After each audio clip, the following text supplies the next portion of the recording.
fortunate ones, you should not kill these poor trees by burning them to ashes. Your duty is to wish the citizens, prajas, all prosperity and to act as their protectors. Purport.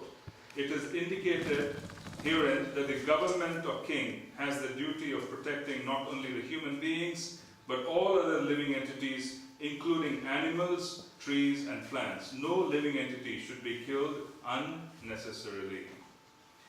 So, the first thing that we want to understand is the context of these prayers and the context of this conversation between Soma, the moon god, and the Prachetas.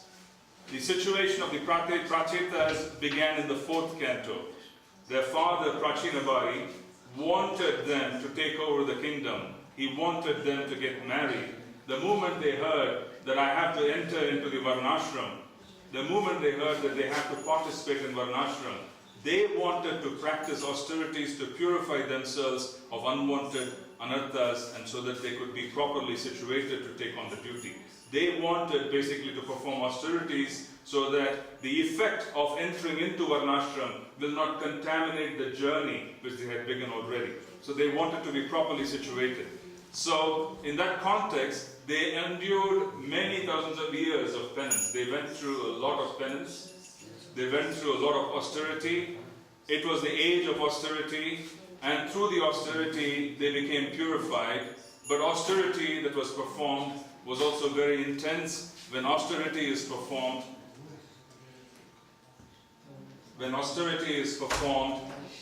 in the context of Ashtanga Yoga, when austerity is performed in the context of penance and so in the other yugas, the heart can become very hard.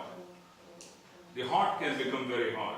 So one becomes very duty bound to the extent where they become very narrowly focused on what needs to be done. So in that context, when they came out of their penance, there was the fire of penance. The same fire of penance in our movement sometimes makes devotees find fault in others. The moment Prachetas came out of the water, there was extraordinary fire. That fire made them see the trees. They wanted to perform the Karma Yoga which they had been prepared for. The moment they saw a vision of all the trees and they found that the subjects who are supposed to be helped cannot be helped because they can't perform agriculture, the first thing that is, this is wrong, that is wrong, let me change it. I have so much fire, I will destroy it. The same thing happens with us as well. When we perform devotional service in the beginning stages and devotees are engaging in austerities, tapaha, for being able to purify themselves. Tapaha is a part of one of the angas of initiation. Tapaha is one samskara. One has to engage in austerity to please the spiritual master. That is purifying. But then sometimes the Agni in the body, Agni in the subtle body of even the devotees, it becomes quite indiscriminate. It goes all over the place and the Agni is used constantly to say, you are at fault. This is wrong, that is wrong.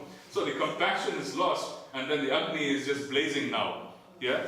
So what happens when the Agni is blazing? What do you do when the fire is blazing and it is uncontrolled? What is the solution? How do you extinguish or how do you control a fire which is blazing incessantly? What do you do? What is natural for people to do? With water. You put water to basically extinguish it.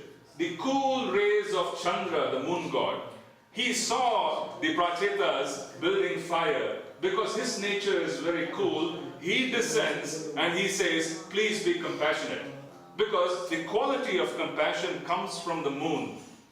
He is sattvically situated. So it comes from the moon. The water element in our body is controlled by the moon. So when the fire is excessive, the moon has the ability to enhance the water element in the body and to bring some compassion. That is material compassion. Spiritual compassion comes from Harinam. Spiritual compassion comes from Harinam. Humility and compassion come from Harinam. These are the gifts of Harinam. That is material compassion. Blazing fire, the moon god comes. We have water in the body. 70% of the human body is water. So the moon controls our emotions. When the fire is burning, the moon god is coming. He's saying, dear Prachetas, please calm down. Act compassionately.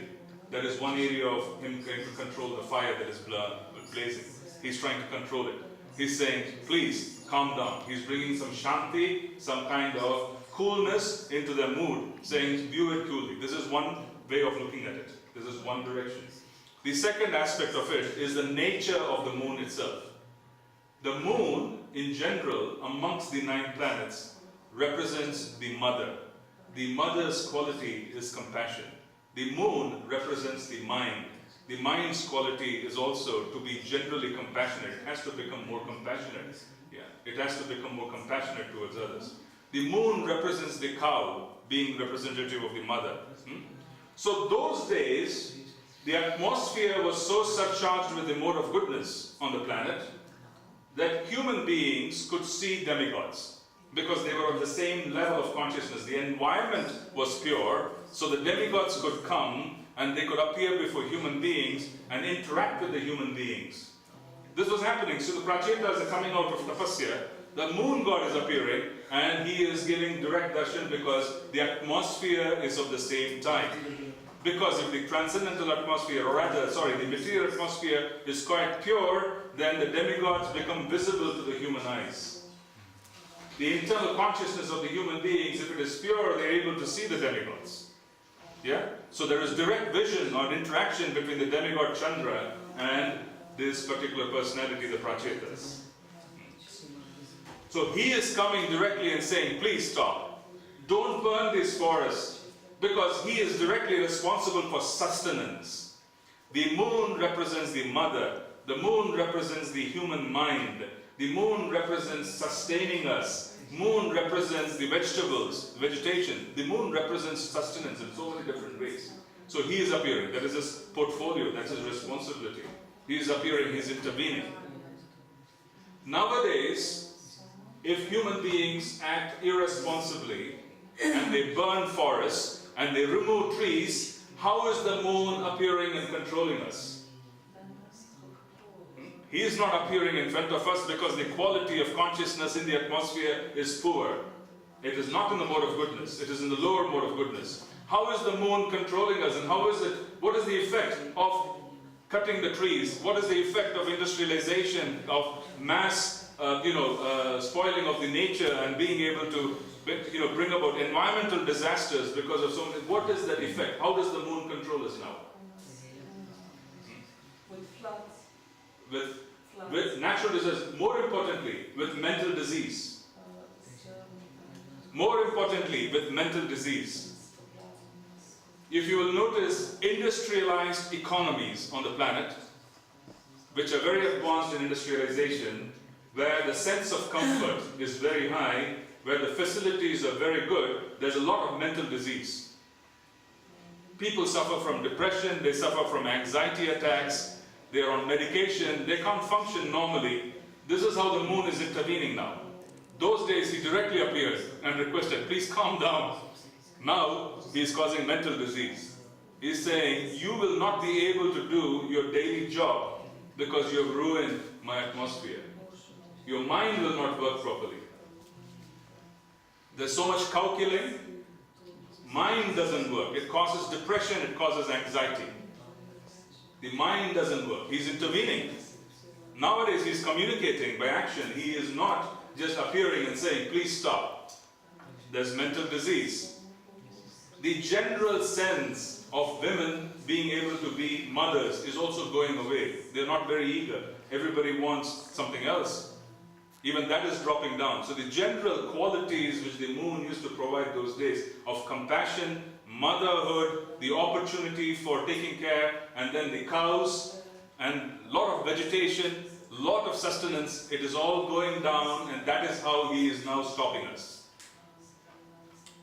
Karma yoga, theoretically, can happen in 8 directions. These are 8 different activities in which Karma Yoga can be done. These are 8 directions. Have you heard of the word dig? Dig. Have you heard of the word dig?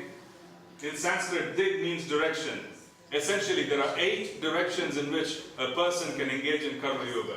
someone can be a physician, someone can be in the bank, someone can be in the military. These are different directions for you to engage in Karma Yoga. So whenever someone is taking up Karma Yoga, corrections are also brought forth by those forces which are going to oppose you. The mother, the moon, also represents the mother. No mother wants the sons to work very hard. So if the son is working very hard, the mother will say, sleep a little bit more, eat more. Why are you working so hard? Take up a job which is less intense. At least proper mothers, they would feel this way. The son is working too hard, calm down, don't work so hard. This is the mother's attitude. Generally, the mother will stop Karma Yoga. So in that sense, the moon is also stopping Karma Yoga. He's also acting according to his nature. Everybody acts according to the nature. The demigod is also acting according to the nature. He's coming and he's intervening with Karma Yoga. He's saying stop. So the Hamsaguhya prayers, which is the context of this entire section in Srimad Bhagavatam, this chapter, are prayers offered to Lord Vishnu, who has 8 arms. Lord Narayan, he appears with 8 arms before Daksha in this particular chapter. He is appearing in 8 arms. These 8 arms are going to remove obstacles in the 8 different directions of Karma Yoga. So he appears in 8 arms. Daksha is also praying further down in this particular chapter to Lord Vishnu in the Hamsaguhya prayers. Why is he praying? Is he praying for pure devotional service? Is Daksha praying for pure devotional service? No, he is praying for the ability to have great amount of sexual energy so that he could produce progeny. That particular activity had stopped, so he was praying to the Lord. I am a Prajapati. My duty is to produce children. My duty is to populate this planet. Please help me. So he is praying to the Lord in that manner. So he is offering prayers to Vishnu saying, give me the ability to engage in sex life so that I can really increase the population of this planet.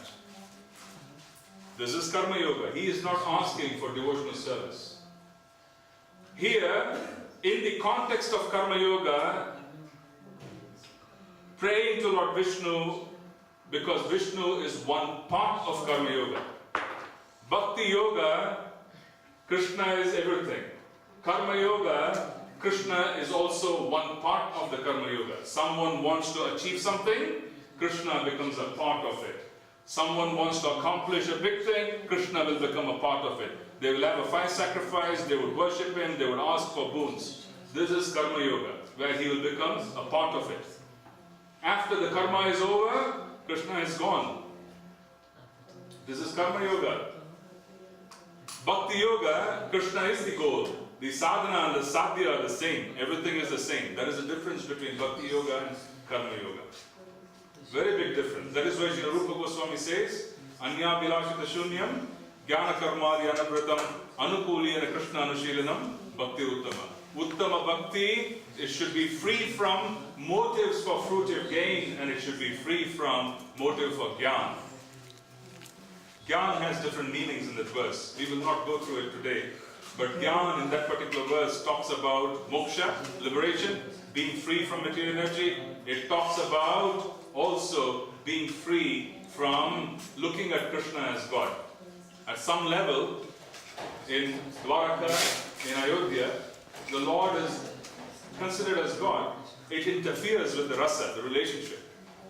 So basically, Srila Rupa Goswami is also talking about the fact that Anya Vilashita Shunyam do not have any other motivation, any motivation for Karma Yoga, any motivation for Dhyan, which is to see Krishna even as God. It will spoil the relationship. In Raj, Krishna is not seen as God. What is he seen as? Mother Yashoda sees him as a son, the friends of Krishna see him as a friend, and then Srimati Radharani and her friends see him as a lover, and then you have others who are serving him, see him as a master but with a lot of affection. He is not seen as God. Seeing him as God is a Dwaraka conception, it is a Mathura conception, that is Jnana. Sri Rupa Goswami is saying, Jnana Karmadi Anavratam, because I want to worship you in Braja. I want to follow in the footsteps of your dearest devotees who are in Braja. where they are not even contaminated by your extraordinary presence as Krishna, as the Supreme Personality of Godhead.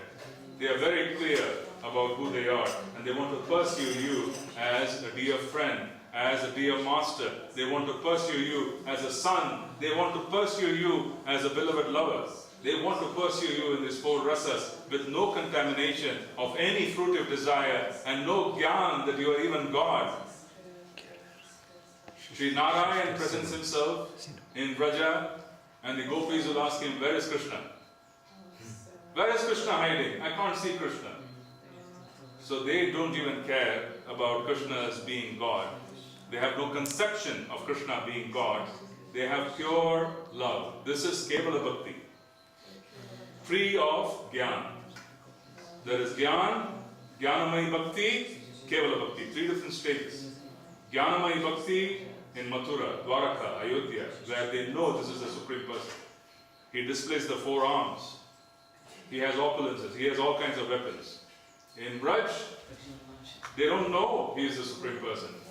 Mother Yashoda believes that someone is helping.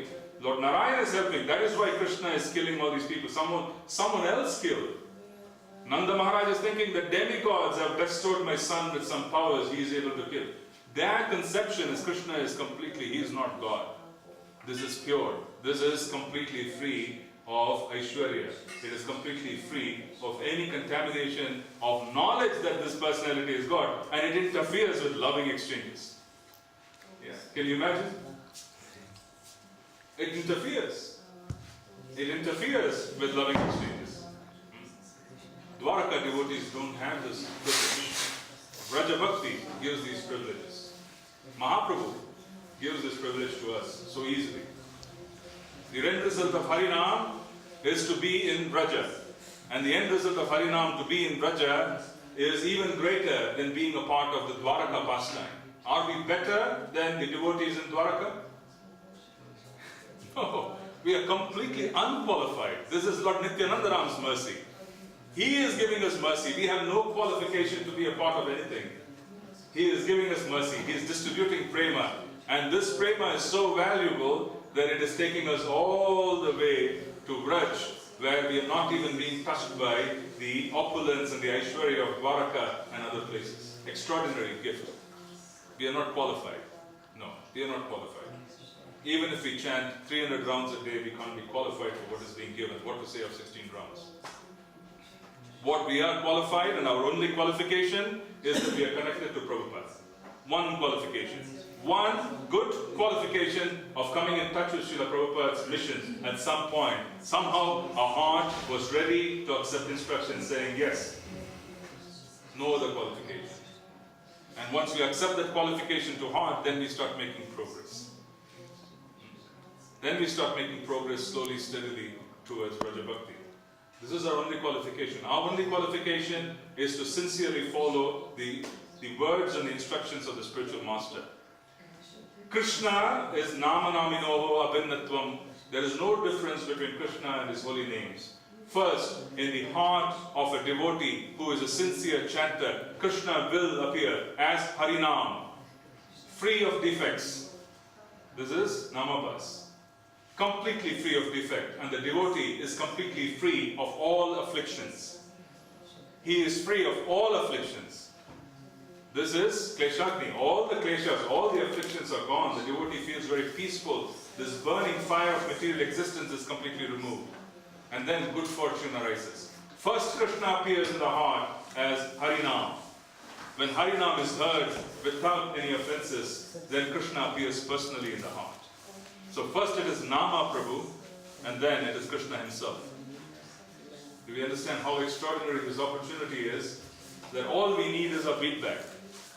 Just hold on to the beatback, dear devotees. Don't lose your beatback. That is all we need. We don't need anything else. Lord Gauranga has given us that mercy, such extraordinary mercy that he says, just chant Harinam, everything else will be over. Which is exactly a fact. In the heart, Nam appears first, and then Krishna appears. And then we get to interact with Krishna in Vraja itself, which is quite extraordinary. Which is quite extraordinary. So again, coming back to this verse, the moon god is instructing the Prachetas, saying, you are a king, you're responsible for everybody. You're responsible for the human beings, you're responsible for the beasts, you're responsible for the vegetation, the plant life. So why are you discriminating? So he's coming up and he's arguing so that they could be pacified. Which is the case. If you are in a leadership position anywhere, the leader is responsible for collective consciousness. The king of those days were responsible for the consciousness of the subjects.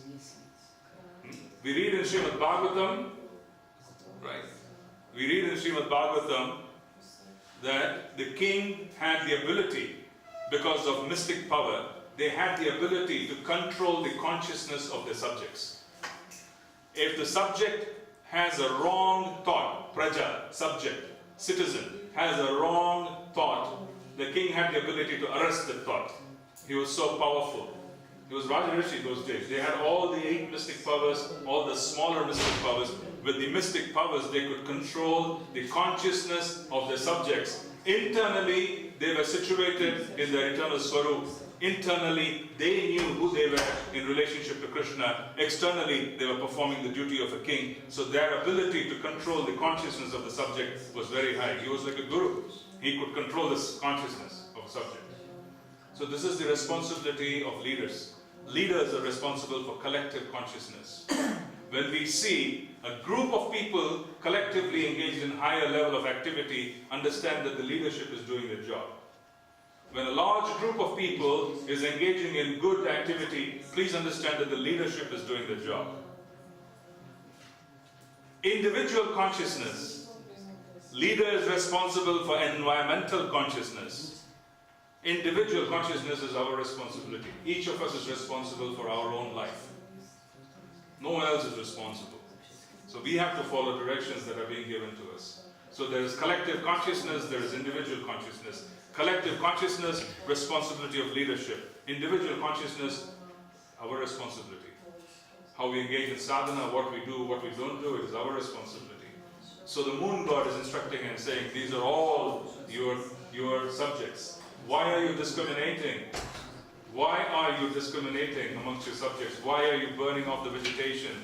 Why are you trying to choose between who should survive and who shouldn't survive? He is pleading for that from the Prachetas. The Prachetas received many blessings. They're very powerful. So he's pleading for that. So that is the part of the moon god requesting the Prachetas basically to not engage in destruction and to assist in further protection. Shri Shri Panchatattva Bhagavan ki. So he's requesting them to be more compassionate. So fundamentally, what is also being shown here in this particular verse is that when we correct ourselves internally, then our ability to engage in Karma Yoga is going to be much better. Srila Prabhupada used to make the statement that our society ISKCON is supposed to produce Brahmanas. It does not mean that everybody in ISKCON is going to be Brahmanical. Not possible. Not possible. Everybody may not be Brahmanical. Each of us is going to be a Vaishnava who is going to serve Krishna in different capacities. But collectively, we are supposed to play the role of Brahmana. We are supposed to provide input. We are supposed to play the role of being able to direct society. That's our responsibility. Collectively, as an institution, we are supposed to proceed in the Brahmanical direction, playing the leadership role in being able to improve consciousness. This is our responsibility. It is our responsibility. We have access to two things which are very important. We have access to Harinam. We have access to Srimad Bhagavatam. When one is reading the Bhagavad Gita, one understands how to approach Srimad Bhagavatam. When one is reading the Bhagavad Gita, one understands through the Bhagavad Gita, they are inspired to chant and inspired to act in certain ways. Srimad Bhagavatam can only be understood properly by the followers of Lord Chaitanya. I am not being I'm not speaking this filled with pride. I'm not speaking this out of a bias because I belong to this particular movement. I am chanting, whatever gifts I've received from my spiritual master. I'm not making a statement saying Srimad Bhagavatam is the property of Lord Chaitanya's followers. It is the truth. Srimad Bhagavatam has the objective of prema. Mahaprabhu's movement has the objective of Krishna prema. So it is our property. It is our birthright. Sincere chanters of Harinam can come in touch with Bhagavatam very nicely. That facility has been given by Mahaprabhu. Mahaprabhu has given us the ability to understand Bhagavatam like no one else. Through Harinam. When there's a sincere chanting of Harinam, Bhagavatam will reveal itself. When someone has understood Bhagavad Gita, they will live properly. When they live properly, they have the ability to approach Bhagavatam. And when they approach Bhagavatam seriously, then they have the ability to taste the fruit of prema. When they taste the fruit of prema, they will understand the behavior of devotees in Chaitanya Charitamrita. Chaitanya Charitamrita is postgraduate study because we first have to learn to live from the Bhagavad Gita. Then we have to understand how to approach Srimad Bhagavatam through Harinam. When we digest Srimad Bhagavatam, we start living Srimad Bhagavatam, then we are able to understand the activities of the devotees in Chaitanya Charitamrita. That is why it is postgraduate study. It is postgraduate study because it's a transition. It's a transition from living properly to understanding the fruit of Srimad Bhagavatam, pursuing it through Harinam, and then you're acting like the devotees in Chaitanya Charitamrita. Then I can understand. Otherwise, Chaitanya Charitamrita is quite confusing. How is it possible that someone is seeing a peacock feather and they are losing consciousness? This is Chaitanya Charitamrita. How can you understand it? We can't understand it. Someone is seeing peacock feather, they are falling and losing consciousness. Srimad Bhagavatam is guiding us. It is guiding us step by step towards prema. The first 9 cantos prepare us to understand the 10th canto. We can't understand the 10th canto without first understanding 9 cantos. First we have to understand there is a prayer here, Hamsaguhya prayers. This personality of Daksha is praying to Krishna. His objective is not bhakti. We need to understand it. Srimad Bhagavatam is making it very clear. This is not bhakti. Be very careful. Not everything is bhakti. Not everything is what is given by Srila Rupa Goswami. We have to be careful. We don't want to get confused. We don't want to get waylaid. Srimad Bhagavatam is clarifying this. It is Amala Purana. This is the conclusion of all the Vedas. This is the inner core of bhakti. So this is not bhakti. Srimad Bhagavatam is very clear, saying he is worshipping for the purpose of achieving something. Srimad Bhagavatam is telling us that information. Interesting, isn't it? Where we take everything as it is? No, we discriminate. Sri Narad Muni, he was very careful. When he met Dhruva, he initiated him because he was qualified. When he met his father, he didn't tell him, you chant. He asked him, how is your kingdom? He knew who has adhikar, who has the authority to do what. Based on the authority, based on the capacity, Sri Narad Muni gives instructions in Srimad Bhagavatam. Srimad Bhagavatam has instructions for different level of people. Our acharyas don't treat everybody the same way. We distribute Harinam, but everything is going to be wonderfully situated if Harinam is taken up. But we also play a role in instructing others on how to run things. So we'll stop here. We'll quickly summarize. We started out with first talking about the nature of the moon. We started talking about the nature of fire, the internal fire that comes due to austerity. Austerity is to deny the senses what they want. Initially when we join, we deny the senses what they want. The senses are demanding and we are saying, no, I will not give it to you. This produces fire. This is austerity. This fire of brahmacharya, this fire of tapasya is there in the prachetas. This fire can make us find fault in others. How do you cool down? You cool down through water. What is water? Nam Sankirtan. You cool down by participating in Harinam Sankirtan. If the person whom we are dealing with has too much fault-finding issues, please engage in Sankirtan, please engage in Kirtan. It will cool you down. Yeah? This is one way of bringing the fire down. What is the other way of bringing the fire down? The other way of bringing the fire down is to engage in seva, where we remove the dust in the temple. We clean the temple, we clean pots, we engage in menial seva. This is the other way of controlling the fire. The fire of discrimination can be controlled in this way. This is Agni, where one falls and then starts cleaning up, becomes quite humble. The other way is Kirtan, engage in Kirtan, increase your Kirtan. This is going to increase the quality of emotion, it is going to douse the fire, it is going to control the fire. It's very important to understand that this is what is required. That is what the moon god is trying to do. He is seeing, oh, the fire is burning in the Prakshita's heart. Let me come down personally and influence them, and that influence will pacify the fire. In a similar fashion, we need to bring the cool rays of Harinam into ourselves, and that will pacify the fire. And then we also engage in humble seva, so that our discrimination understands that we are not someone who should be discriminating others. We should be more careful.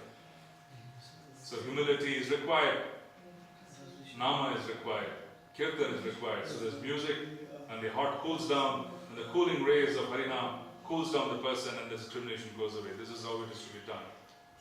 Okay? Then we looked at leadership responsibilities. We also looked at, fundamentally, we also looked at the fact that there is a distinction between the objective of Hamsagogya prayers here versus our chanting of Harinam. Here, Daksha, who is chanting the Hamsagogya prayers, is asking for the ability to produce children. He didn't produce good children, so he wants the ability to produce children. Literally, he's saying, I want to be able to engage in sex life. I want you to help me engage in a lot of sex life. That is the purpose of this prayer to Lord Krishna. Krishna appears with 8 arms to prevent the obstacles that can come in the 8 different directions of Karma Yoga,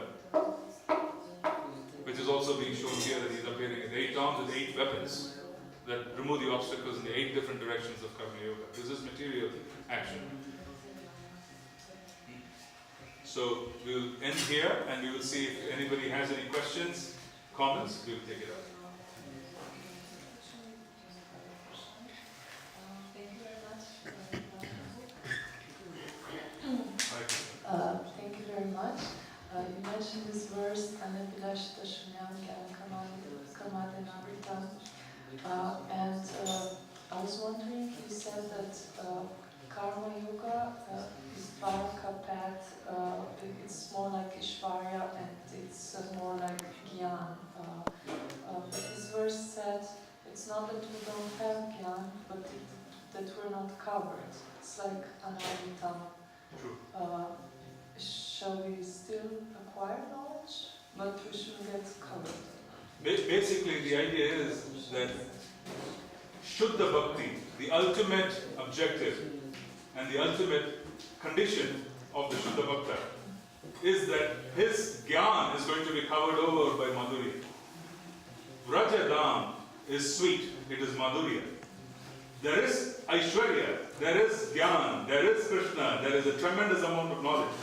But the sweetness of rasa covers over this Aishwarya. So Shuddha Bhakti is defined as being free from the conception of such Gyan, to which interferes. So for example, Vaidhi Bhakti, we have to follow rules and regulations in worshipping the deities. But when Vaidhi Bhakti matures, and one develops rasa, and they're able to approach the deity with relationship, that in that relationship, too many formalities and rules and regulations start interfering with the relationship. So to give you an example, in Braja, Mother Yashoda is not going to feed Krishna and then pay obeisances. Yeah? She is not going to do that. She is going to feed Krishna. Krishna, you're hungry, eat. Yeah? You're hungry, I want to feed you, eat. She's going to feed him.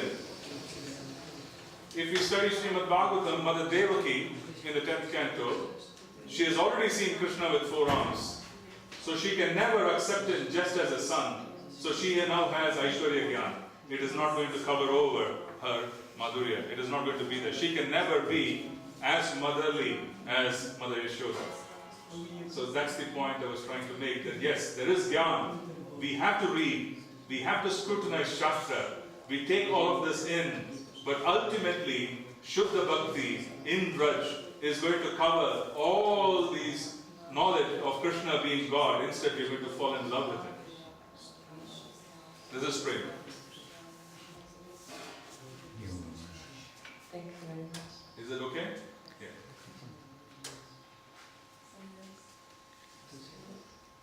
Here. Yes. Oh.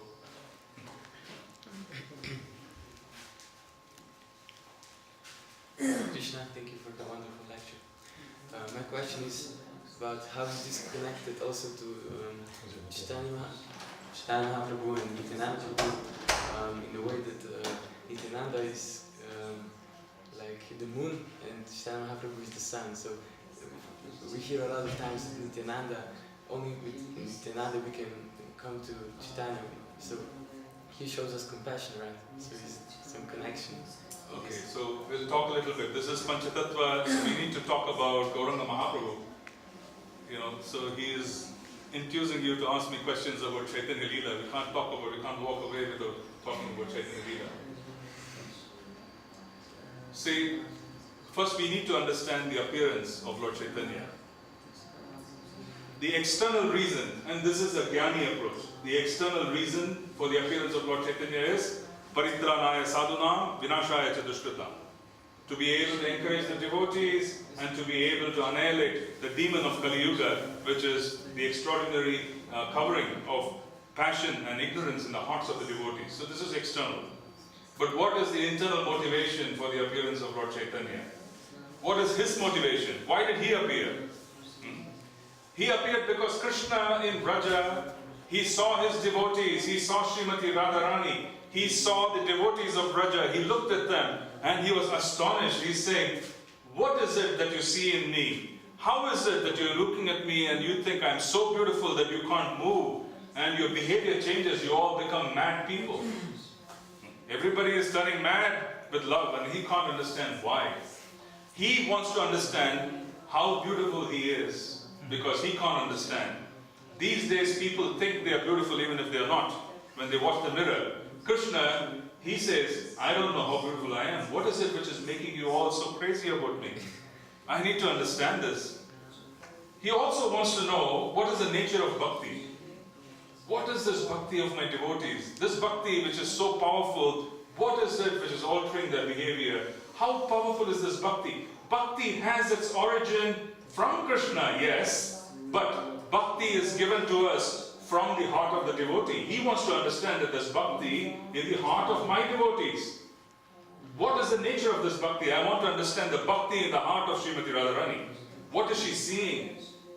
What is it which Radharani is seeing because of this bhakti? Because that is very important for Krishna to know. He's curious. To satisfy that curiosity, he descends as Mahaprabhu. Krishna is coming, but internally it is Srimati Radharani. So, internally in Mahaprabhu's heart, he is experiencing the bhakti of Srimati Radharani. Because he is experiencing the bhakti of Srimati Radharani, he is experiencing also the pain of separation from Krishna. You see, he understands it. Why? Because Srimati Radharani is experiencing pain. So Mahaprabhu is experiencing intense pain of separation from Krishna. So when he is looking at us, he can't understand how we can even be alive in separation from Krishna. Because he is in so much pain, he feels extraordinarily compassionate towards everybody on this planet. Because I am in separation, I am going through such intense pain, you must also be in pain. He feels this way. You must also be in intense pain. I must somehow or the other remove the pain from your heart. This compassion of Lord Chaitanya Mahaprabhu is unprecedented. I ask this question in every congregation. Can Krishna in Vrindavan give you Krishna Prema? I'm asking you a question. Can Krishna in Vrindavan give you Krishna Prema? No. No. Why? Krishna, no have Krishna Prema. Very good. He cannot give What he doesn't have? He doesn't have Krishna Prema. Who has Krishna Prema? Who has the treasure of Krishna Prema? Srimati Radharani has the treasure of Krishna Prema. So when Mahaprabhu is coming, this is Radharani's mood, filled in the heart with the maximum amount of Krishna Prema. So she is feeling this compassion. So Mahaprabhu is very, very special. He takes all this compassion because he wants to engage in yoga, and there's a reason. He wants to engage in the connection with Krishna while being here. He wants to demonstrate how maddening it can be, the love of Krishna. In the Bhagavad Gita, he says in 18.65, Manmanabha Madbhakto Madhyaji Mam Namaskuru. Always think of me. No one can always think of anybody unless they are in love. Yeah? If you're in love, you always think of everybody, that person. So Krishna wants to show what it is to be in love with him. So he appears as Mahaprabhu. He is constantly absorbed in Prema Bhakti. Lord Nityananda is Balaram. He is Sevaka Bhagavan. He will not want anybody to disturb Mahaprabhu's bhajan. He would not want Mahaprabhu to be disturbed from his meditation. He does not want any disturbance to be given to Mahaprabhu. He wants Mahaprabhu, you engage in your bhakti, you engage in your meditations, you engage in your confidential experiences. I will take care of distributing mercy. So the entire Kripa Shakti, the entire mercy potency of Lord Chaitanya is Nityananda Ram. So he is carrying the entire potency and he is distributing. Even he does not know how to handle it. He does not know. So he does not follow any rule, any regulation. He is distributing everywhere. Because he does not know what it is. It is so amazing, it is so extraordinary. He is just distributing everywhere. He himself has become like a madman, transcendental madman. Yeah? Lord Nityananda is called Avadut. Why? Because he does not follow any rule, any regulation. He doesn't have any objective other than wanting to distribute this mercy. And he has also become most accessible. If someone is very strict in the way they are, people will not come to them. But Nityananda Ram, he is not like that. He is completely acting like a madman. He is distributing this Krishna Prema wherever he goes. This is the Kripa Shakti of Radharani. This is the Kripa Shakti of Mahaprabhu. When he is distributing this, nobody has any control. He has no control. He is distributing it in every street around the world. He is just distributing it. Harinam. So that's the answer. Thank you. Any question or comment? Anything else?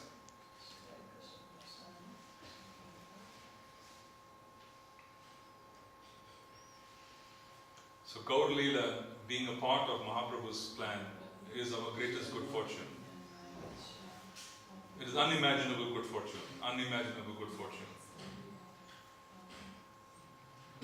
Unimaginable. Yes. Any comment, question? Anything else? So, there's nothing else. So, if there isn't anything else, we'll stop here. Hare Krishna. He would like to record just 1 minute of lecture. Oh. Is it possible to say something more about Krishna or anything?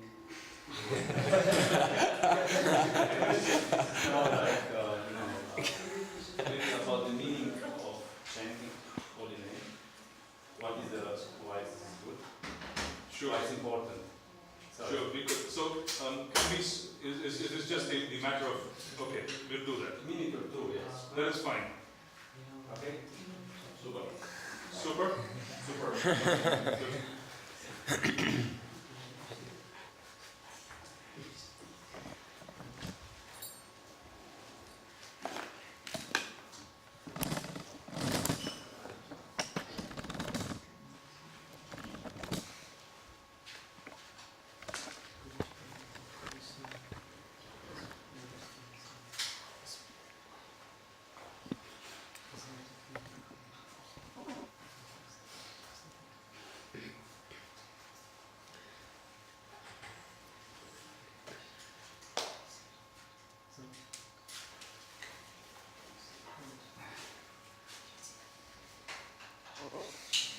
So, Hare Krishna, we can begin? Yes. Yeah, sure. Thank you. So fundamentally, when we are on this planet, and when there is a need to achieve anything, it has been observed in ancient scriptures that whoever wanted to achieve anything, they had an inclination to first understand the objective, and then they wanted to know how to achieve the process, and then they engaged in making sure that they could achieve that particular goal. This is normal. It has been seen in every scripture that if you want to achieve something extraordinary, you need to understand the goal, you need to understand how to go about it, and then you need to engage in it. Now, the most important way to engage in it, and we understand this from Vedic scripture, the easiest and the most efficient way to achieve things is through mantra. Mantra is mana traye. There are two words in mantra. Mana traye, it's compound. Mana is the mind, traye is to protect. Traye is to protect, traye is to achieve. Achieving through the mind is indicated as mantra. So, in ancient civilization, it was thought that if you have an objective, you need to find the most appropriate mantra first, and then you need to chant that mantra, and through the chanting of that mantra, you would have the ability to achieve that objective. Repeating continuously. Now, in our movement, the Hare Krishna Mahamantra, it has 3 words. We are repeating the mantra. Hare Krishna, Krishna Krishna, Hare Hare, Hare Ram, Ram Ram, Hare Hare. These are basically Hare, Krishna and Rama. And we are calling upon God, and we are calling upon God's different energies to assist us in being able to attain Him. This is the purpose of the Mahamantra. The Mahamantra contains everything.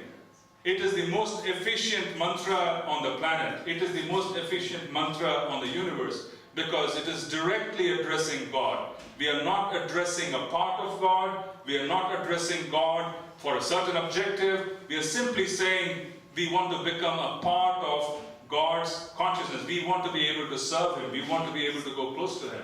So the Mahamantra is the most efficient means for us to achieve anything if you have a desire to follow the footsteps of what used to happen in ancient society, which was very effective. Everybody used to chant and they used to achieve their goals. Now our goal is to serve God. The most efficient names of God are Krishna and Rama. Krishna is actually the most efficient, most appropriate name of God. God can be known in so many different names. He is unlimited in His potency. God can be known in so many different names, but Krishna is most appropriate. And the reason which is the most appropriate is because it practically captures everything. It captures the fact that Krishna means all attractive. God is all attractive. He attracts us through His fame. He attracts us through His wealth. He attracts us through His power. He attracts us through His beauty. He attracts us through His knowledge. He attracts us also by being completely free from any influence of the other wonderful things which He has. He is not influenced by anything. He is also the most renounced. When we are attracted to beauty, we are actually being attracted to God. It is because someone who is very beautiful has a sense of God, we are attracted to them. If we are attracted to knowledge, it is because someone has a particle of God in a greater level. So we are very attracted to God in that level as well. When someone is very strong, we are attracted to them. Why? Because they have a particle of God in them, and it is a minute quantity of the opulence of God. Krishna is the name of God which captures all of this in one simple word. When we are calling the name Krishna, it directly reaches God because that is the most appropriate name of God. And when we are calling it repeatedly, we are basically creating a future. Our life changes, our lifestyle changes, we lose anxiety, we lose our depression, we lose the difficulties that we face in this world. We can exist here quite happily without any difficulty when you're calling the mantra, because the mantra is going to facilitate our future. We are moving towards God, everything becomes auspicious. Yeah? When we move towards God, everything becomes auspicious. That is the power of His name. It is so simple, anybody can chant it, and if anybody chants it, they become automatically peaceful. They become peaceful, they become free of anxiety, they become free of distress. This is the power of the holy names. The name is more accessible than God, because the name can be chanted by anyone, you can chant it anywhere. So this is the power of the holy names. And this is most appropriate for this time as well. So I think I will summarize here and I will end here because I think this was quite elaborate. So thank you so much. Yeah, I gave you more than you asked for a little, maybe. Yeah, thank you. Thank you.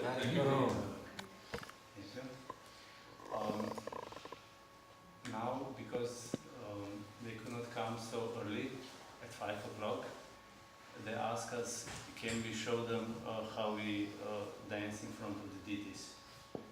So my question is it possible that we make now one kirtan? Haribo! Haribo! Haribo! Srila Prabhupada.